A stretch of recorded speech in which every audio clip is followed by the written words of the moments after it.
February 5th, the middle of a Canadian winter. What better time to talk about global warming?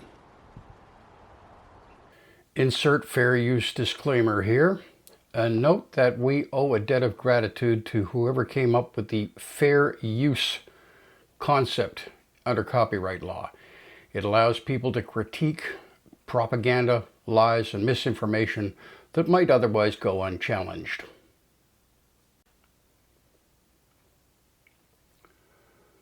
Let's start off with some of the myths that surround global warming and climate change. Well, it's a new fad that the researchers are just using it to get grant money. No, it is not. See this fellow here? That is Svante Arrhenius, a Swedish chemist and physicist. And he recognized and wrote about the problem in 1896, 127 years ago. Yeah, it's not a new thing. We've known about it for a long time. We just started to panic about it recently, and with good reason. Well, they started off calling it global warming, but they couldn't sell that, so they changed it to climate change. No, nobody changed the terms at all.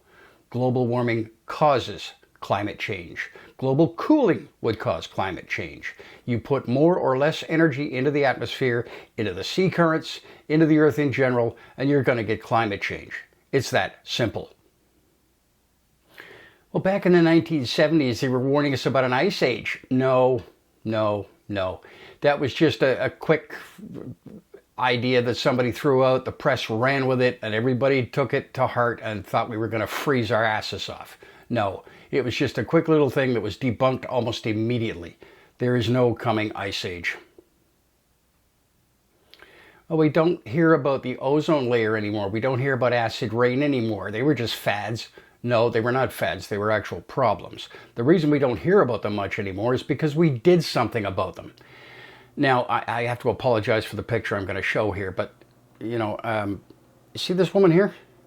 That's Margaret Thatcher, who was a terrible, terrible prime minister in Britain. Britain is still trying to get out from under the problems she caused. But she did one good thing. She fought for the climate. The reason why? She had a degree in organic chemistry. She understood the science. She led the fight against ozone depletion, global warming, all the things that she knew about, she understood. She obviously didn't understand economics. She didn't understand much about sociology, but she owes, or we owe her, some thanks. It's just a cycle. Really? We know about a number of climate cycles. The most obvious one is the 11-year sunspot cycle. When the sun has a lot of sunspots, it correlates with rather warmer temperatures on Earth. When it has a low number of sunspots, it's slightly cooler on Earth. But we've known about that for a very, very long time. There are maybe other cycles. I don't know. I'm not a climatologist. But do you think a professional climatologist would not recognize a cycle and say, no, don't worry about it? No. Maybe this is a cycle, but it isn't a known one. We better start doing something about it. Now, there are 4 undeniable, inarguable facts about global warming and climate change.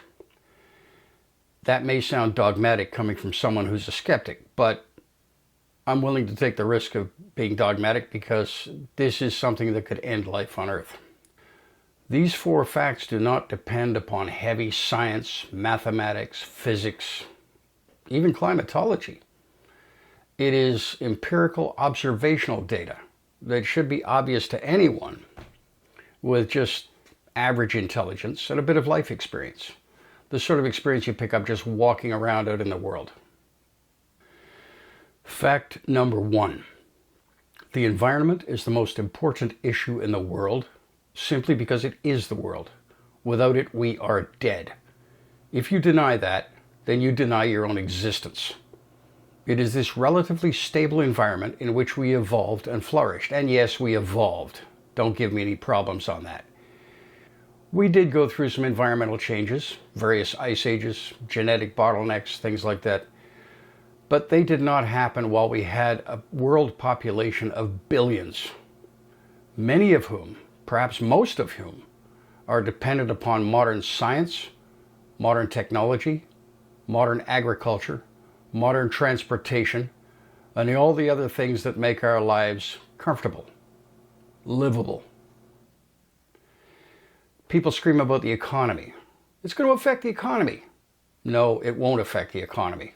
Well, it will, but not in a negative way if people do it right. If there's one thing that can evolve faster than a bacterium, it's the economy. You tell a bunch of billionaires that they have to start doing things differently, enforce those laws, and they will do things differently. They live to make money. They will find a way of doing it. Don't give me anything about the economy. We cannot drink oil. We cannot eat dollar bills. The economy will be fine. Some people may pack up, retire to their island in the Bahamas. Go ahead. Their place will be taken by an entrepreneur who wants to work within the system and is willing to do things properly. Fact number 2.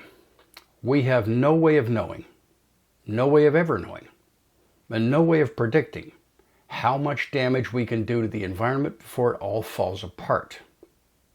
Maybe we could have a 5-degree rise in temperature and lose 99% of the species on Earth and still be fine. I doubt it, but we don't know.